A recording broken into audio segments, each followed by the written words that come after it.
Você sabe o que é gramscismo? São ideias provenientes do filósofo comunista marxista italiano Antonio Gramsci.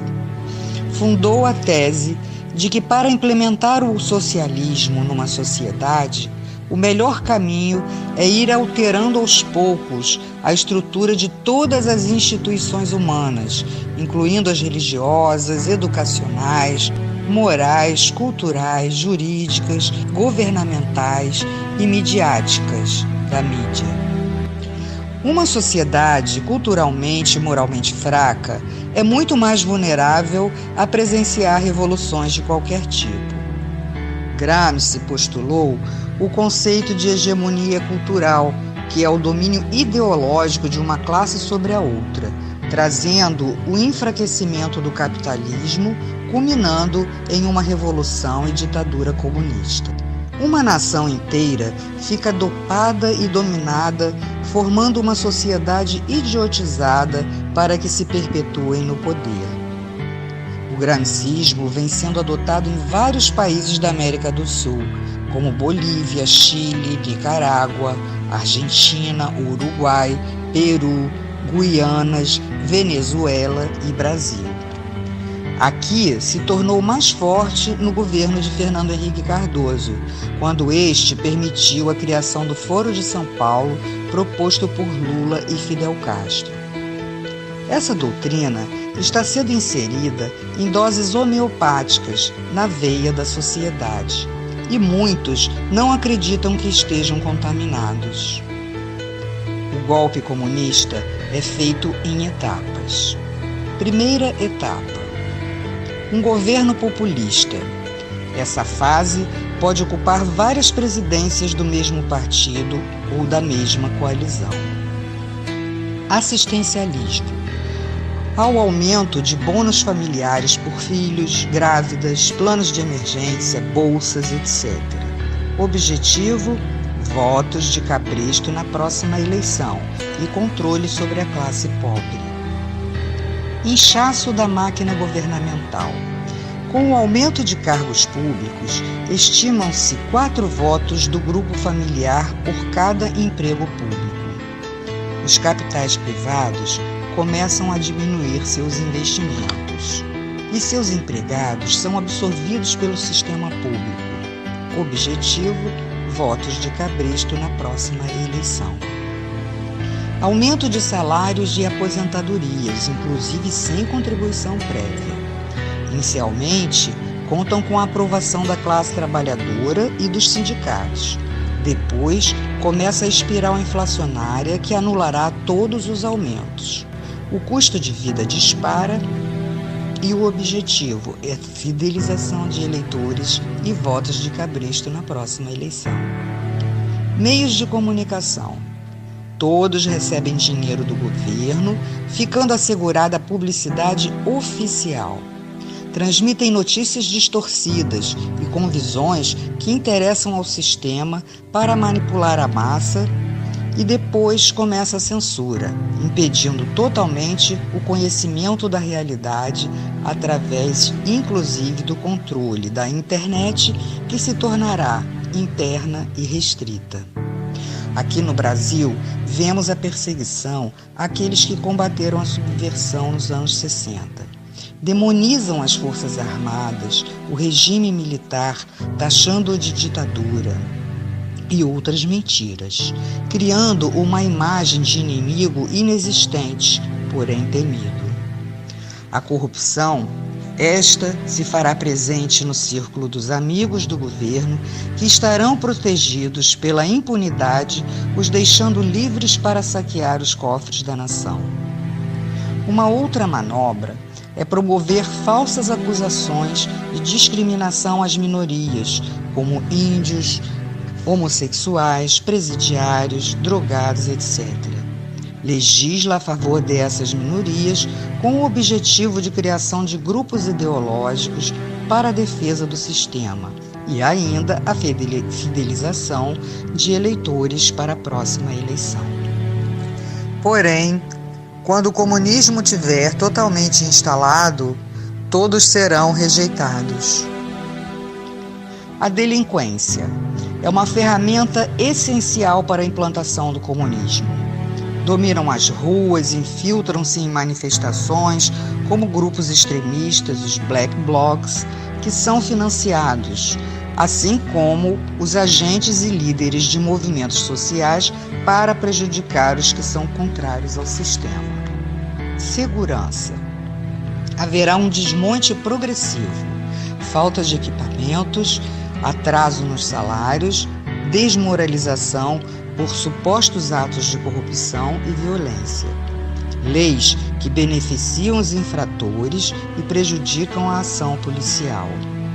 E sobram autoridades para garantir direitos humanos para criminosos, em detrimento das vítimas, incentivando e acelerando a violência. Partidos. Grande fragmentação e alinhamento com a base do governo. Não havendo referências, pois todos seguem a mesma cartilha. Ocupações. Promovem as ocupações de terras públicas ou privadas. Invasões incentivadas por elementos que se beneficiam com a exploração dos menos favorecidos, cobrando aluguéis. Como prenúncio das expropriações, os capitais estrangeiros começam a sair do país e entram empresas de nações ligadas ao sistema. A mídia passa a perseguir os empresários nacionais, havendo quebra de muitas empresas e a estatização de outras. Assim, a classe média não consegue se organizar como oposição. Há o aumento também de ONGs de esquerda e a criação de grupos de choque. Na educação, a criação de novas universidades, diplomas à vontade, facilidades a grupos que sustentem ideologicamente o sistema e promovem ensinamentos distorcidos. A essa altura, o nível educacional é muito baixo para que se mantenha o povo na ignorância e sob controle do Estado. Cria-se a classe braçal do proletariado. Impostos. Oneram os trabalhadores com a alegação de que a finalidade confiscatória é para a redistribuição da riqueza. Porém, serve apenas para manter e financiar as gordas contas do governo, mantendo luxos e ostentações. O narcotráfico. Através dele se dá a deteriorização, principalmente dos jovens. As organizações criminosas movimentam uma grande quantidade, onde o acobertamento se dá, inclusive no tráfico de armas. Sindicatos.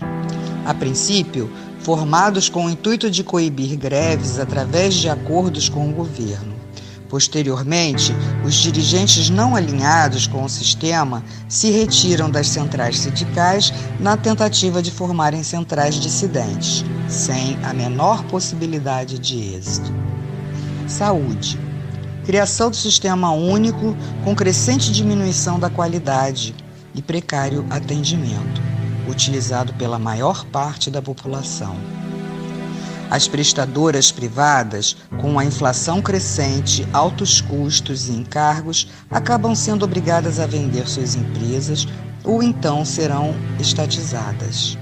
O efeito é um grande colapso na saúde. Segunda etapa. Destruição da classe média, fazendo-a culpada pela pobreza dos outros, culpada pela discriminação. Ela, temerosa, não consegue fazer frente ao sistema. Constituição. Várias modificações são feitas, criando lei da mordaça, do aborto, da censura, perseguição aos opositores, legalização da maconha. Promoção do colapso do poder judiciário, tornando-se servidor do governo. A impunidade aumenta, o crime domina as ruas, a espiral inflacionária dispara. A economia se deterioriza. Há a destruição moral e física das forças armadas e da segurança policial e a centralização dos grupos de choque, que são as guardas bolivarianas defensoras do sistema. A criação de apenas 2 partidos, sendo um dominante e outro de falsa oposição. surgimento de falsos inimigos implantados para praticar conflitos, saques e invasões. Cria-se a lei que permitirá a perseguição de religiosos. Terceira etapa: tomada do poder. Os grupos de choque já citados estarão presentes em atos do governo ou coibindo as manifestações de oposição. Prisões por considerar crimes políticos. Serão feitas expropriações, confisco de passaportes, proibição de sair do país e novas identidades aos que estiverem de acordo com o sistema, sendo feitas avaliações e lavagens cerebrais. Racionalização de alimentos e com direitos apenas aos que tiverem a nova identidade. Severas deportações, total controle social e fim da liberdade. Portanto, as portas do inferno estarão abertas para todos serem aprisionados com correntes e cadeados nesse sistema trevoso. Se não quisermos nos tornar escravos, devemos lutar por todos nós e nossas famílias, pela nossa liberdade enquanto há tempo. Saber o que se passa é um direito de todo cidadão. Vamos nos unir, ir para as ruas, demonstrar nossa insatisfação e pedirmos a faxina dos três poderes. Assim, teremos a chance de voltarmos a ter um país próspero, de luz e de paz. Faça a sua parte.